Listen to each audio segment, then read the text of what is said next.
artinya CM, calon meninggal. Di antum jangan tersinggung kalau dikatakan mayit ya. Iya. Sama dengan ustad. Iya. Innaka mayyitun wa innakum mayyitun. Engkau mayit, mereka pun mayit. Engkau akan wafat, mereka pun wafat.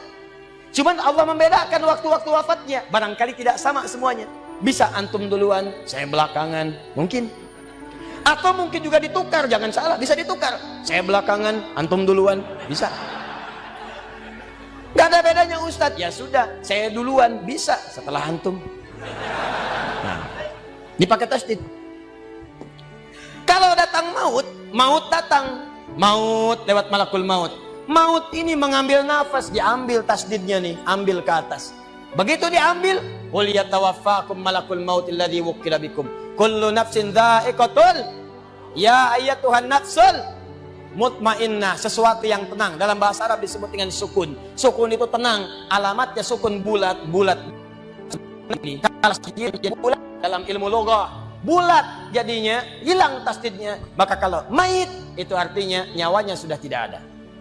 Mayitun masih ada nyawa, diambil malakul maut jadi mayitun. Nih alam kubur.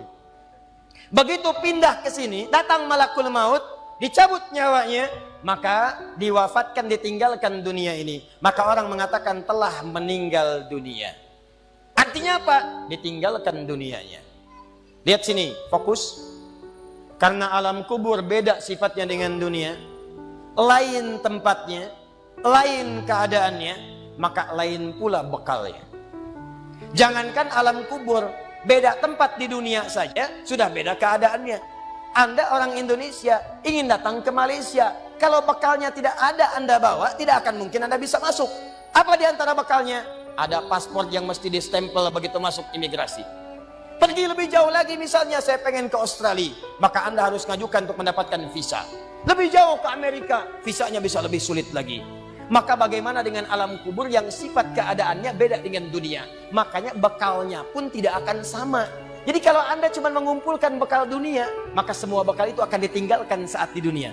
Maka orang mengatakan meninggal dunia, maksudnya meninggalkan dunia dengan semua bekalnya.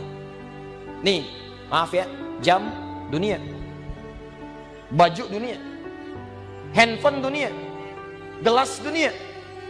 Jadi semua yang kita dapatkan di dunia, rumah yang luaskah, mobil yang mewahkah, pakaian yang glamorkah, kalau sudah meninggalkan semua alam dunia itu, maka hilanglah semua yang kita kenakan. Habis semua kita tinggalkan. Walaupun Anda koleksi yang bagus-bagus, tetap tidak akan pernah dibawa. Jangankan Anda, yang mengantarkan saja tidak akan menyertakan. Silahkan cek. Anda punya koleksi mobil paling bagus, apakah saat wafat dikuburkan dengan mobilnya? Tidak. Anda punya handphone paling mewah, kenangan tingkat tinggi. Di handphone itu suka dipakai bikin status tentang hadis, tentang ayat, tentang tafsir. Tiba-tiba ketika akan wafat, Anda wasiat kepada istri Anda tercinta. Mama, ini handphone kesayangan Papa, handphone bekal ibadah. Tolong kalau meninggal, kuburkan dengan handphonenya. Kalau Mama kangen, miss call aja. Mustahil. Tuh air, mereknya Bengkulu Fillah. Nikmat di dunia, tapi apakah ketika masuk ke alam kubur dibawa? Tidak. Selesai. Maka bagian pertama, Anda mesti sadar, ini yang mau saya sampaikan. Dan dari sini saya akan lebih fokus kepada apa yang ingin saya sampaikan. Kita mesti sadar teman-teman sekalian, pertama kata Allah kita akan wafat. Antum akan meninggal. Wafat. Wafat. Wafat. Wafat. Jadi antum kalau melihat di cermin tuh, ngaca dulu, ngaca, tunjuk wajah antum, wafat. Kamu akan wafat. Ketika Anda sadar Anda akan wafat, meninggalkan dunia ini, maka Anda mesti paham, udah punya bekal belum untuk pulang? Udah punya persiapan belum? Jangan-jangan Anda sibuk menyalakan rumah dunia Anda. Begitu padam listriknya, sibuk telepon PLN, telepon ini, telepon itu. Masuk ke alam kubur nggak ada cahaya, mau PLN mana yang dihubungi? PLN yang datang malaikat mungkar. Menerbuka. Siapa Tuhanmu? Siapa nabimu? Apa kitabmu? PLN. Gelap. Gelap dan gelap. Karena itu orang-orang yang tidak siap dengan kehidupan berikutnya, maka mohon maaf, dia akan merasa ketakutan ketika meninggalkan dunia ini. Bahkan ada yang saking takutnya, malaikat langsung bergerak untuk memaksa dia cepat meninggalkan tubuh dunianya. Muncul Quran surah ke-8 ayat ke-50. Kata malaikat, akhriju anfusakum. Kamu ini susah banget pulangnya, maka dipukulin oleh malaikat. Pukul, pukul, pukul, pukul. Teman-teman, karena alam kubur itu bekalnya bukan bekal dunia, maka Anda tidak akan pernah bisa membawa cahaya dunia ke alam kubur. Maka saya ajak Anda pada malam hari ini, coba ayo kita berubah. Tolong pikir baik-baik, tidak akan ada yang abadi. Dan besok pun belum tentu hidup. Demi Allah saya katakan, Allah bisa mewafatkan kita pada malam hari ini. Saya cuma mau tanya sebentar aja merenungkan. Tolong tanya pertanyaan saya ini, tanyakan pada diri Anda sebelum tidur. Kalau Allah wafatkan Anda pada malam ini, sudah siapkan Anda dengan bekal pulang Anda kepada Allah. Karena itu hukum mengatakan, orang yang tidak punya bekal, maka dia tidak siap untuk mudik. Tuh lihat Ramadan tuh. Ntar sebentar lagi, tersisa tinggal 2-3 bulan ke depan, datang bulan Ramadan. Begitu di ujung Ramadan, orang semua siap-siap mudik. Demi Allah saya katakan, saya pernah mengadakan survei kecil-kecilan.